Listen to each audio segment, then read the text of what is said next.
है सब जग का भगवान, कर्म भोगना पड़ा उसे भी।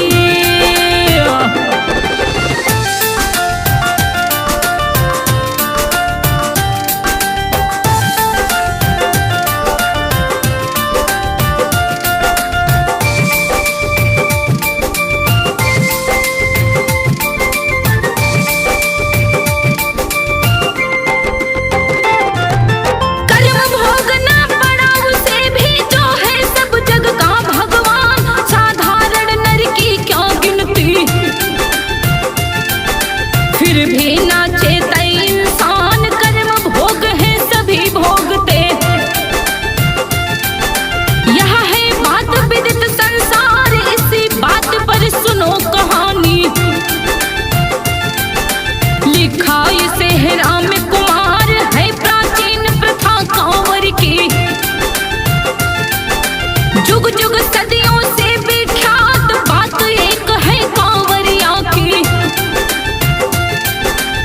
यह बड़ी पुरानी बात, बात एक है कांवरिया की।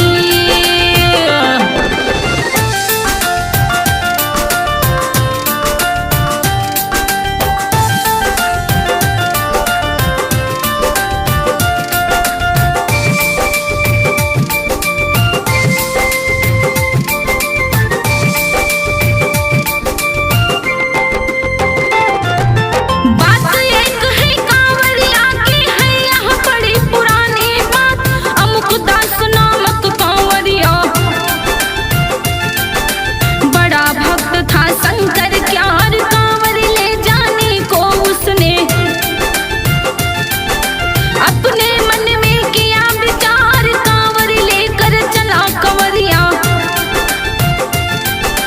अमुकदास मन में हर्षाए, जल्दी जल्दी चला जा रहा।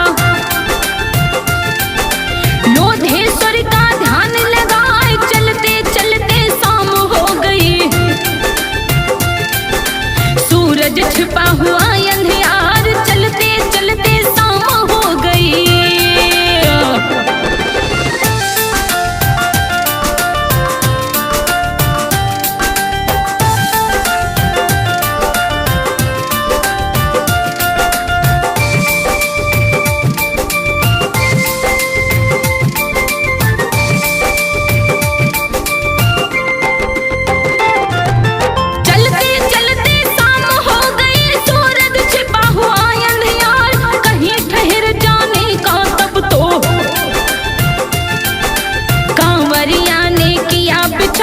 थोड़ी दूर और चलने पर उसको एक गांव दिखलाए, सोचा कांवरिया मैं ठहरूं। इसी गांव के ही दरमियान इतने में आ गया वहां पर। उसी गांव का एक किसान बोला कांवरिया से, बाबा मेरी बात लीजिए मान। बोला कांवरिया से, बाबा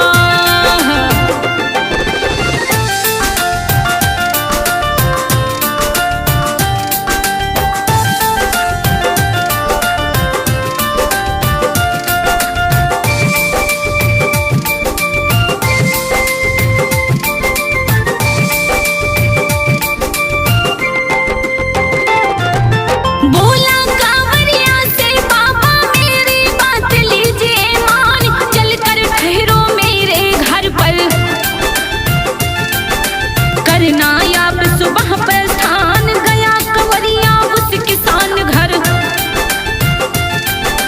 अपनी कांवरी रखा उतार, दिन भर का वो थका कंवरिया। जिसे थकावट रही सताए, भोजन करके लगा है सोने। ज्यादा बैठ सका है ना, उसी रात को घटना घट गए। अजब करिश्मा होनी क्या रे, उसी रात को घटना घट गए।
भगवानों तक कछु भी ना आए मेरे आगे आदमी तो क्या, भगवानों तक कछु भी ना आए मेरे आगे आदमी तो क्या।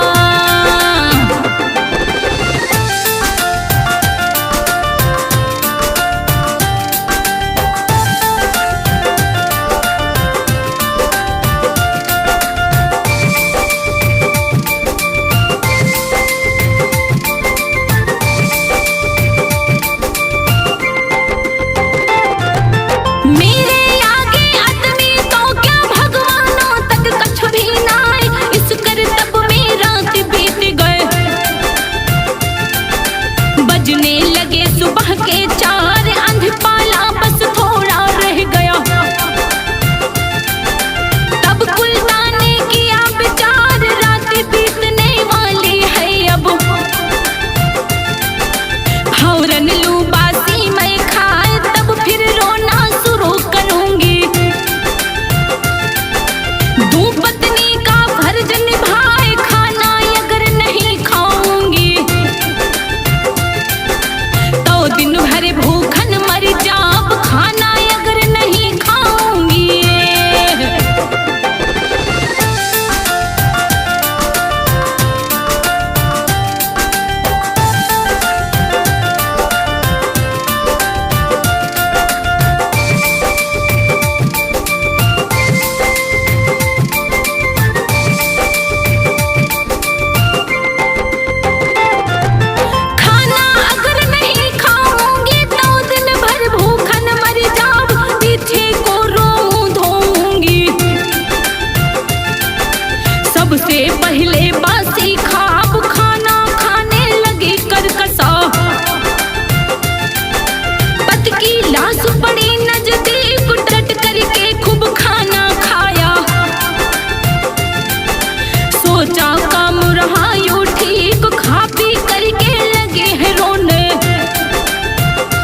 जिस पर पड़े मुसीबत फाट इतने में ही उसी ठौर पर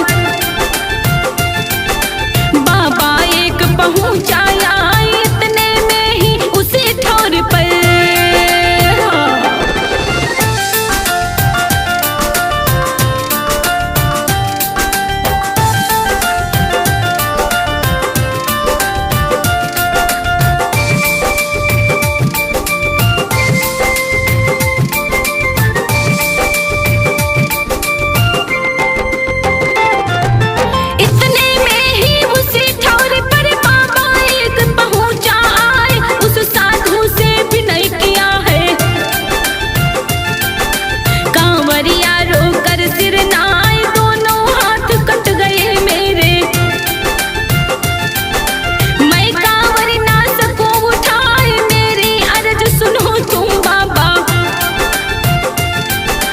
अब तुम ही होई जाओ सहाय मेरे कंधे पर यह कांवरी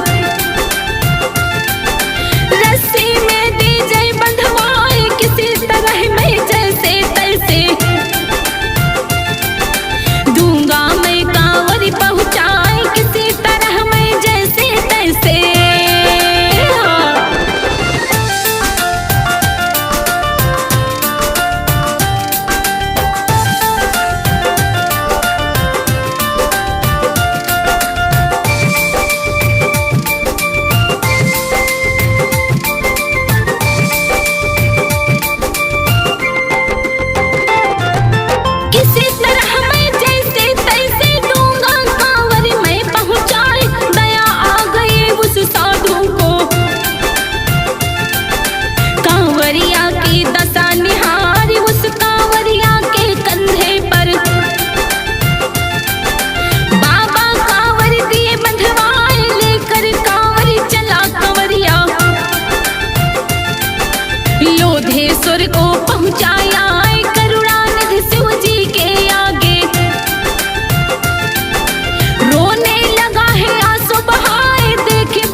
वचन उठाया बोल भाई उस बच्चिया को पकड़ लो,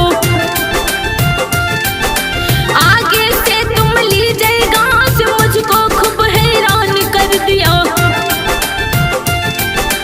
अब मैं लूंगा इसको फांस, मुझको खूब हैरान कर दिया।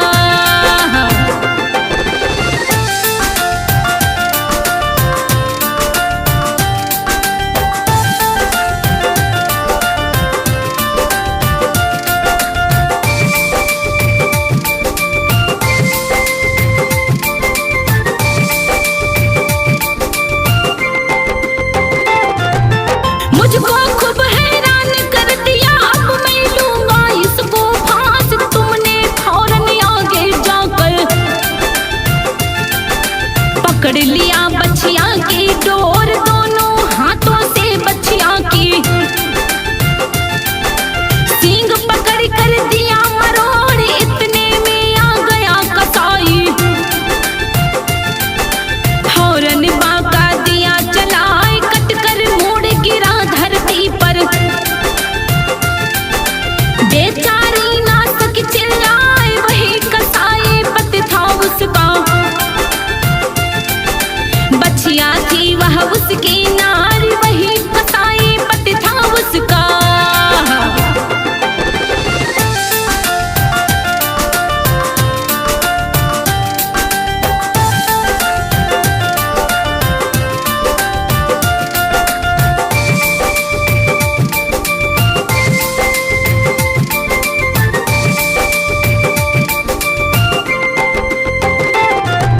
वही कसाई पति था उसका, बच्चिया थी वह उसकी नार।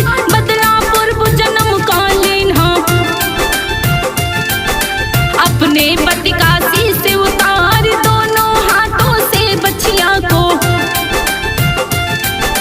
तुम न पकड़ते। यदि तुम जाए तुम न पकड़ते उस बच्चिया को, तो शायद वह मरती ना, तो भाग्य से वह बच जाती। तुमने उसे दिया मरवाए, वही बच्चिया नारी रूप में तुमसे बदला लिया चुकाए, वही बच्चिया नारी रूप में।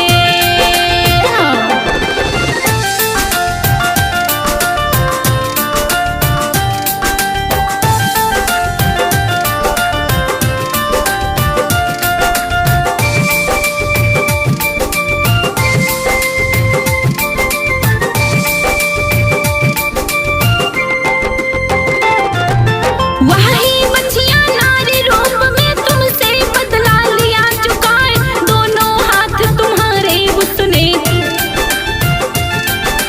इस कारण से लिया कटाए। बदला सिर्फ चुकाया उसने, गलती उस नारी की नाय, इसीलिए जब हाथ कटे थे मैं तुमको नहीं सका बचाए। कर्म भोग करके तुम अपना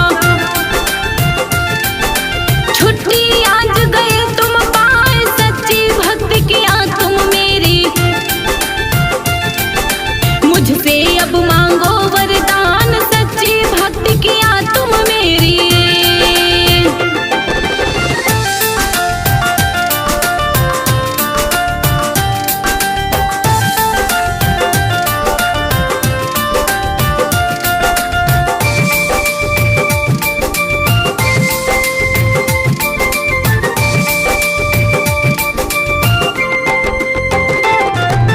सच्ची भक्ति किया तुम मेरी, मुझसे अब मांगो वरदान। कहाँ कंवरिया कृपा तुम्हारी, मुझ पर बनी रहे भगवान।